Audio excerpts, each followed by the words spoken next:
कहानी की शुरुआत में हम देखते हैं कि एक फैमिली शहर से दूर एक नए घर में शिफ्ट होती है। ये घर जंगल के बीचों बीच होता है जहां आसपास कोई दूसरा घर नहीं होता। इस फैमिली का हेड, जिसका नाम रॉजर है, उसे ये घर काफी कम कीमत में मिला होता है और जब ये लोग अपना सारा सामान घर के अंदर रख लेते हैं तब इनका डॉग दरवाजे पर रुक जाता है और घर के अंदर नहीं आता, जैसे उसने कोई चीज देख ली हो। अब ये लोग अपने डॉग को जबरदस्ती घर के अंदर लाने की कोशिश करते हैं, लेकिन वो डॉग किसी भी कीमत पर घर के अंदर आने को तैयार नहीं था और वह डॉग बहुत ज्यादा डरा हुआ था। ऐसे लग रहा था कि जैसे उस डॉग ने घर के अंदर कोई खतरनाक चीज देख ली हो, लेकिन वह खतरनाक चीज बाकी लोगों को नजर नहीं आ रही हो। अब काफी कोशिश के बाद भी जब वह डॉग घर के अंदर नहीं आता तब ये लोग उसे बाहर ही छोड़ देते हैं और एक नए घर में आकर रॉजर की बेटियां काफी खुश होती हैं और ये तीनों आंख मिचौली गेम खेलने लगती हैं। वहीं इनके घर के बाहर एक झील होती है और झील के किनारे एक बहुत पुराना पेड़ होता है जहां रॉजर की सबसे छोटी बेटी अप्रैल को एक खिलौना मिलता है, जिसे पाकर अप्रैल काफी खुश होती है। वहीं दूसरी तरफ लड़कियों ने आंख मिचौली की गेम स्टार्ट कर दी होती है और क्रिस्टीन अपनी आंखों पर पट्टी बांधकर अपनी बहनों को ढूंढ रही होती है। क्रिस्टीन जब अपनी बहन को पकड़ने के लिए एक स्टोर की तरफ जाती है तभी उनसे एक लकड़ी का टुकड़ा टूट जाता है और जब ये लोग उस लकड़ी के सुराख में से अंदर देखते हैं तो इन्हें पता चलता है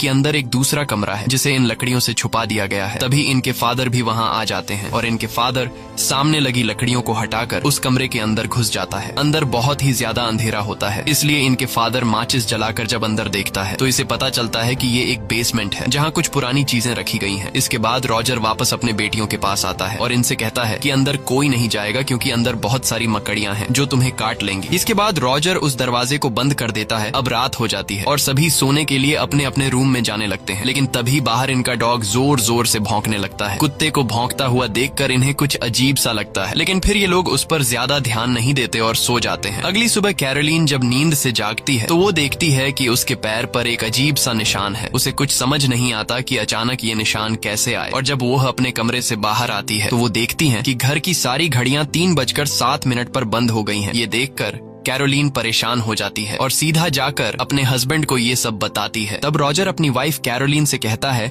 कि शायद कल गाड़ी में सामान लाते हुए किसी झटके की वजह से घड़ियां बंद हो गई हों। इसके बाद कैरोलीन रॉजर को अपने पैर पर निशान दिखाते हुए कहती है कि कल रात ये तुमने क्या कर दिया है। तब रॉजर कहता है कि मैंने कुछ भी नहीं किया। अब इन दोनों की बातें चल ही रही होती हैं कि तभी इन्हें बाहर से अपनी बेटी की जोर से चिल्लाने की आवाज सुनाई देती है, जिसे सुनकर ये दोनों फौरन दौड़ते हुए बाहर अपनी बेटी के पास पहुंचते हैं, जहां ये लोग देखते हैं कि इनके कुत्ते को किसी ने मार दिया है। ये देखकर इन तीनों को बहुत दुख होता है, लेकिन इन्हें अब तक समझ में नहीं आता कि इसकी मौत कैसी हुई। अब एक बार फिर से दिन गुजरता है और रात हो जाती है और ठीक 3:07 पर घर की सभी घड़ियां रुक जाती हैं, यानी कि फिर से बुरी चीजों का टाइम शुरू हो चुका है। यहाँ रॉजर जागा हुआ होता है क्योंकि उसे घर में किसी की आवाज सुनाई दे रही होती है, इसलिए जब वो अपने रूम से बाहर आता है तो वो अपनी बेटी को सीढ़ियों पर खड़ा हुआ देखता है। तब रॉजर अपनी बेटी से पूछता है कि क्या हुआ, तुम रात को इस तरह से क्यों खड़ी हो, जिस पर इसकी बेटी कहती है कि सिंडी को पता नहीं क्या हो गया है, वो अजीब सा बिहेव कर रही है। ये सुनकर रॉजर अपनी बेटी के रूम में जाता है और वहाँ वो देखता है कि उसकी बेटी सिंडी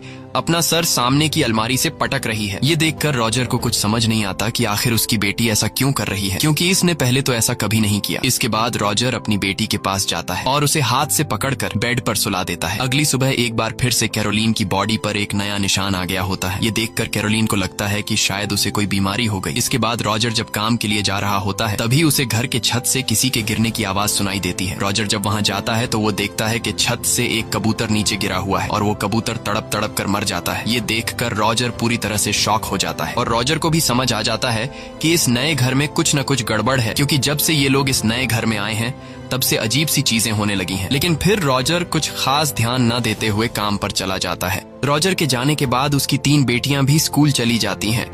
अब यहाँ घर पर अकेली कैरोलीन और उसकी सबसे छोटी बेटी अप्रैल रह जाती है। कैरोलीन जब अपनी बेटी के रूम में आती है तो वो देखती है कि अप्रैल किसी से बात कर रही है। तब कैरोलीन अपनी बेटी से पूछती है कि तुम किससे बात कर रही हो, जिस पर अप्रैल बताती है कि इस म्यूजिक बॉक्स में मेरा एक दोस्त रहता है जो मुझसे बातें करता है और ये वही बॉक्स होता है जो अप्रैल को घर के बाहर पुराने बड़े पेड़ के पास मिला था। ये सुनकर कैरोलीन अपनी बेटी की बातों को मजाक में लेते हुए उस बॉक्स को प्ले करती है और इस बॉक्स के शीशे में अप्रैल के दोस्त को देखने लगती है, लेकिन उसे कुछ भी दिखाई नहीं देता। अब यहाँ अप्रैल अपनी मॉम से कहती है कि तुम मेरे साथ आंख मिचौली गेम खेलो। तब कैरोलीन अपनी बेटी की खुशी के लिए राजी हो जाती है और अपनी आंखों पर पट्टी बांधकर अपनी बेटी से कहती है कि तुम घर के किसी भी कोने में छुप जाओ और मैं तुम्हें ढूंढ लूंगी। तब अप्रैल भी ऐसा ही करती है और वो घर के एक कोने में छुप जाती है। इसके बाद कैरोलीन अपनी बेटी को ढूंढते हुए उसके कमरे में चली जाती है, जहाँ कमरे में एक अलमारी होती है और वो अलमारी अपने आप ही खुल जाती है। अलमारी के खुलने की आवाज कैरोलीन सुन लेती है और कैरोलीन को लगता है कि अलमारी को उसकी बेटी ने खोला है, इसलिए वो अपनी बेटी से कहती है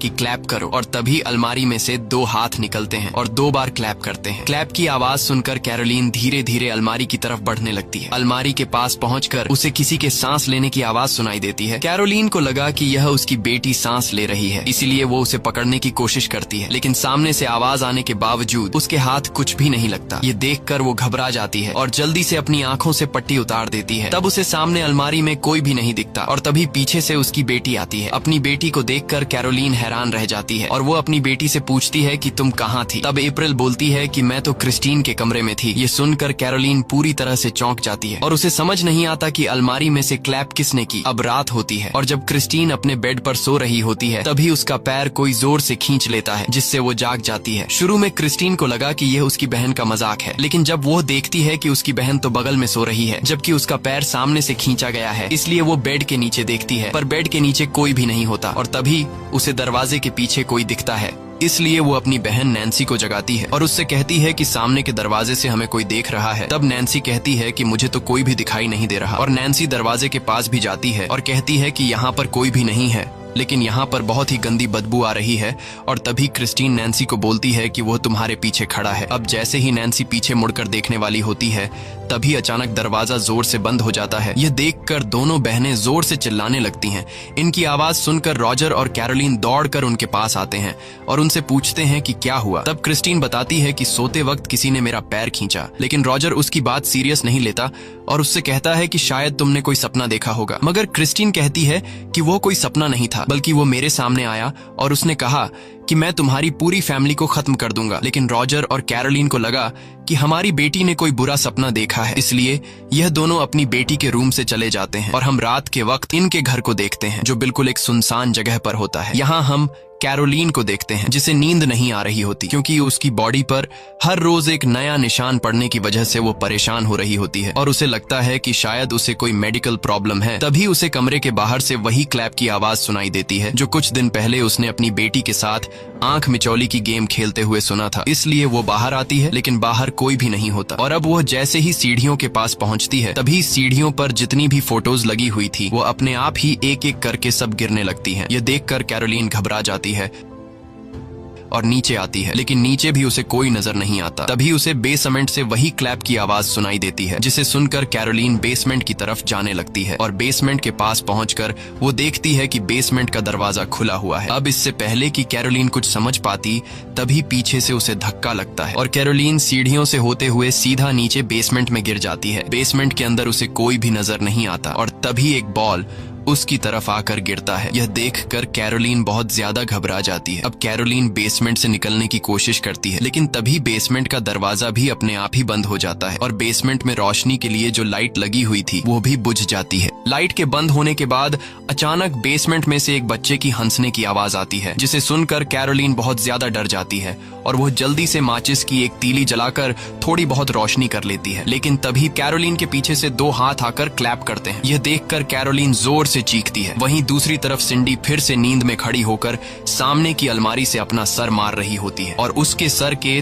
थक ठक की आवाज से उसकी दूसरी बहन जाग जाती है और वो सिंडी को पकड़कर बेड पर सुला देती है। लेकिन तभी फिर से अलमारी के अंदर से वही टक टक की आवाज आती है, जिसे सुनकर एंडी अपनी छोटी बहन सिंडी को देखती है जो कि सो रही होती है और यह देखकर एंडी घबरा जाती है, क्योंकि पहले तो सिंडी अपना सर अलमारी से पटक रही थी, लेकिन पता नहीं अब भी कौन अलमारी से टक टक की आवाज कर रहा है। अब यह सब जानने के लिए एंडी जाकर अलमारी खोल देती है, लेकिन अंदर कोई भी नहीं होता और तभी बेड से सिंडी देखती है कि अलमारी के ऊपर एक औरत बैठी हुई है जो बहुत ही ज्यादा भयानक दिख रही है और तभी वो औरत एंडी पर कूद जाती है, जिससे यह दोनों लड़कियां जोर से चिल्लाने लगती हैं।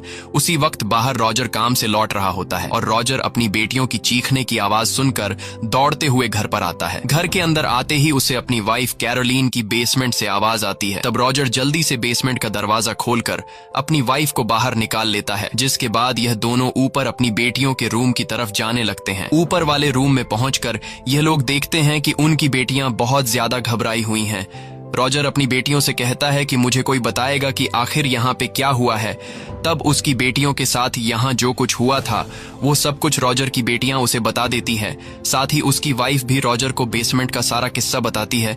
ये सब सुनकर रॉजर और उसकी पूरी फैमिली समझ जाती है कि इस घर में कुछ ऐसा है जो बहुत ही ज्यादा खतरनाक है। इसलिए अगले दिन रॉजर और उसकी वाइफ कैरोलीन एक कपल के पास जाते हैं, जिसमें से हस्बैंड का नाम एडम और उसकी वाइफ का नाम सोफिया है। ये दोनों पैरानॉर्मल एक्सपर्ट होते हैं जो भूत, शैतान या किसी सोल को काबू कर सकते हैं। यहाँ कैरोलीन एडम और सोफिया से कहती है कि मेरे घर में अजीब सी घटनाएं हो रही हैं, इसलिए आप दोनों मेरे घर पर आइए, हमें आपकी मदद की जरूरत है। लेकिन एडम और सोफिया इनके घर पर आने से इनकार कर देते हैं क्योंकि उन्हें लग रहा था कि यह इनका वहम हो सकता है। लेकिन यहाँ कैरोलीन बार बार इन दोनों से रिक्वेस्ट करती है और कहती है कि अगर तुम दोनों हमारे घर पर नहीं आए तो वो शैतान हमारी बेटियों को मार देगा। यह सुनकर एडम और सोफिया कैरोलीन की बात को सीरियस ले लेते हैं और इनके घर पर आने के लिए राजी हो जाते हैं। कुछ देर बाद यह दोनों कैरोलीन के घर पर पहुंच जाते हैं। घर पहुंचने के बाद इन दोनों को बताया जाता है कि जैसे ही यहाँ रात को 3:07 होते हैं तब सभी घड़ियां रुक जाती हैं और पूरे घर में से गंदी बदबू आना शुरू हो जाती है। साथ ही अजीब सी आवाजें भी आने लगती हैं। ये सब सुनकर एडम बताता है कि जितनी भी चीजें तुम लोगों ने अभी हमें बताई ये सब एक शैतान की निशानियां हैं। अब यहाँ इनके घर को एक्सप्लोर करते हुए एडम को पता चलता है कि इस घर में एक बेसमेंट भी है। ये पता चलते ही एडम और सोफिया बेसमेंट में जाते हैं। बेसमेंट में जाने के बाद सोफिया को अजीब से आवाजें सुनाई देती हैं, जिसे सुनकर सोफिया समझ जाती है कि यहाँ कोई बहुत ही खतरनाक चीज रहती है। इसके बाद ये सभी खाना खाने के लिए टेबल पर बैठ जाते हैं और यहाँ एडम माइक ऑन करके रिकॉर्डिंग स्टार्ट कर देता है। जिसके बाद एडम रॉजर से पूछता है कि जब यहाँ पर इतना कुछ हो रहा था तो तुम इस घर को छोड़कर गए क्यों नहीं।